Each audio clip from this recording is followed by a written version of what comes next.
According to Rwanda Biomedical Center RBC annual statistics, mental health issues are increasing more often in Rwanda day by day.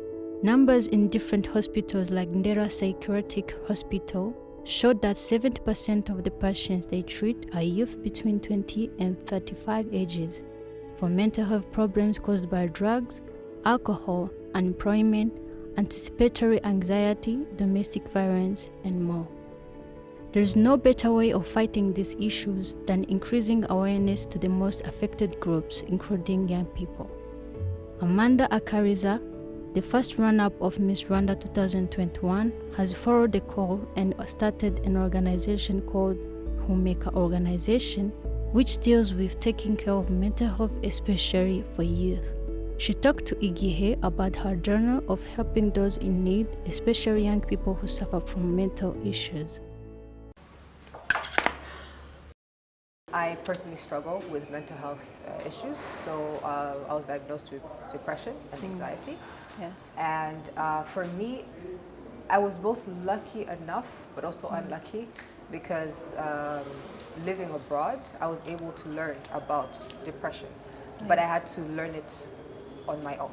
You know, I didn't come from a community where it's very known, so I had to study it and understand why I was dealing with, you know, hopelessness and all these other things. And I came to realize before being diagnosed that maybe I had an issue. And then when I brought it up with my family, thankfully they were supportive. Yes. And I was able to receive the care throughout. Of course, the care got better over time. And it became a project for me because I realized that, number one, as a Rwandese, it was insane to me that I didn't know, you know, the terms. Even when I lived abroad, I didn't know. I had to learn. So I imagine what it could be like for someone who has not, you know, gone into an intensive research on their own. Yes. I had to receive the care outside of the country. I also started wondering why, and it's just something that I believe when you go through a certain event, it can either be the thing that breaks you or the thing that pushes you to sort of create it. It can be something that helps you create a solution. So for me, it was something that I was like, I'm going to find the solution. I went through it, I'm handling it, so now I'm going to find the solution. And that's why I decided. So how are you working on this project? How far have you worked on it? So far, it took some time, but thankfully now we're registered as an NGO with RGB. It's been about 5 months since we've been registered. What's the name? What's the name? Humeka. It's Humeka. called Humeka Organization, yeah. So right now, throughout the year, last year, I first started off by creating a team. We're a team of 6 women, all from different backgrounds, not essentially all the same. We started off by creating a culture because it took time for us to be registered. So we started off by creating a team culture, and our culture is really transparency. It's being open with one another. We are huge advocates for mental health, so therefore our work environment should not be the reason we also go into mental health issues. So we took time to build a solid, healthy culture of work. And that time as well, we were working with registration processes, and eventually we managed to get registered. Yes. And now we're at a stage where we're doing awareness, and also in a stage where we're looking for funds in order to go into our pilot project and eventually into the main idea itself.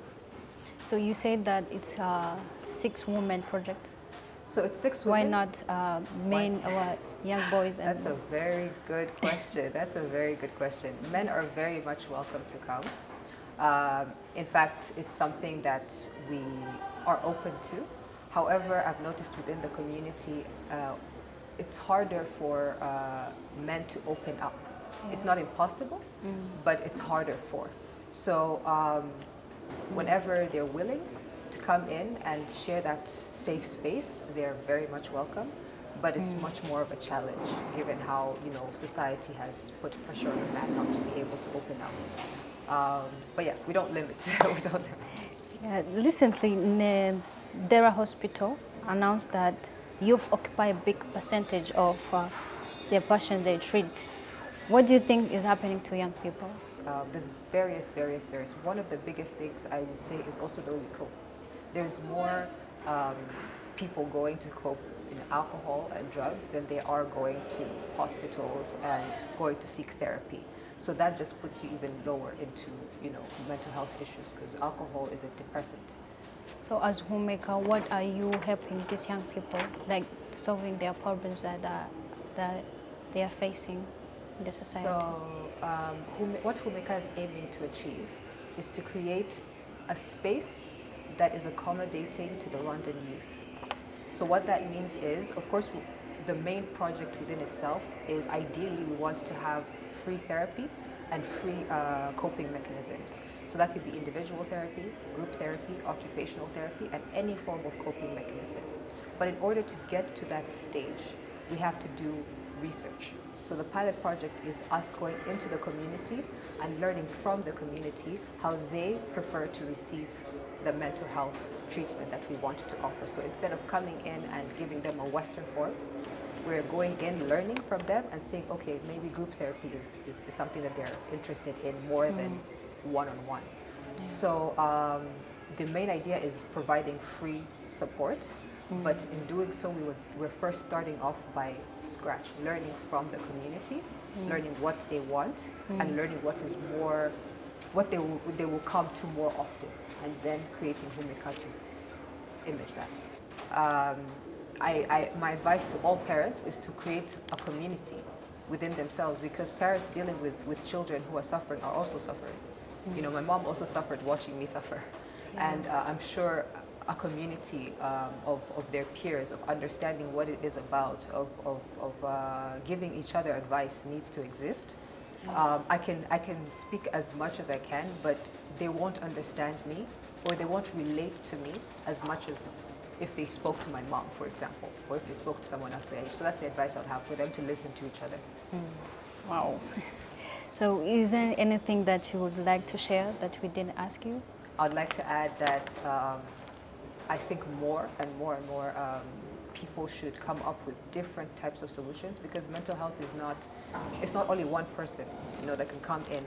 There has to be multiple different kinds of organizations or companies or anything that are finding solutions in order for, because we're over 13 million people in different parts of Rwanda. There can't only be one. There has to be multiple people finding the solutions in any way. It doesn't have to all be the same. It can be something new, something different, but it has to be present for people to have access to.